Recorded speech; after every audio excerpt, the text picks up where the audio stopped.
Reading out an excerpt from the book The Mother as I Saw Her, Reminiscences of Holy Mother, Sri Sarada Devi by Swami Saradeshananda. Superficiality of people's devotion.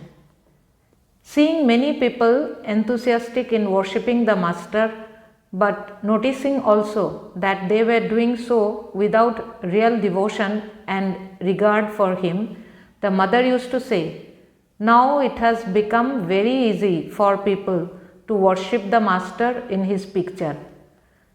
Just offer bhoga to him on a grand scale and then have the prasada themselves. If the Master were really eating the bhoga, we don't know what they would be offering. When the Master was on his sick bed, we know that there was some quarrel about the expenses. Sometimes the mother would hint about her condition too. She would say, 'Who cared for me at that time? I had only these mendicant sons who did not know where their next meal was to come from, or where they could find shelter in the night. Still, it was they who did whatever was possible under the circumstances.' It is very difficult for hard-headed, worldly-minded people to have depth and steadfastness in their devotion for God." Quoting the Master on this point, she would say, "The Master used to say that a worldly person is like a spring mattress. Sit on it, it goes down, but the moment you get up, it springs back at once. The regard and devotion for God which worldly minded men entertain is just like a drop of water on a hot plate. It evaporates in no time. It is very difficult to call on God in an atmosphere of worldliness.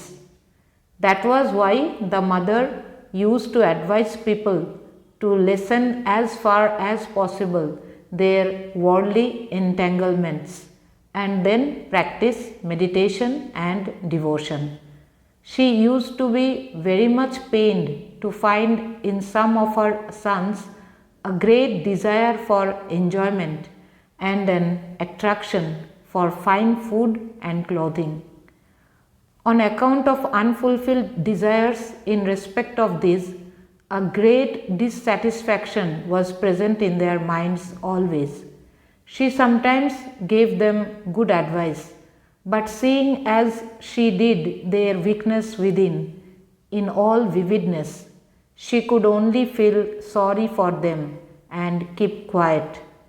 She knew that they would not be able to save themselves in their present condition, and that unless they had enjoyments to their satisfaction, the capacity for renunciation would not be generated in them. If perchance the talk arose of checking them, she would say with great sorrow, "They have great desires raging in their hearts. That is why they are acting like this." यथाग्नेर्दाहिका शक्ति रामकृष्णे स्थिता हिया सर्वविद्या स्वरूपां तां सारदां प्रणमाम्यहम्। ओम शांति शांति शांति। हरि ओम तत्सत। श्री रामकृष्णार्पणमस्तु।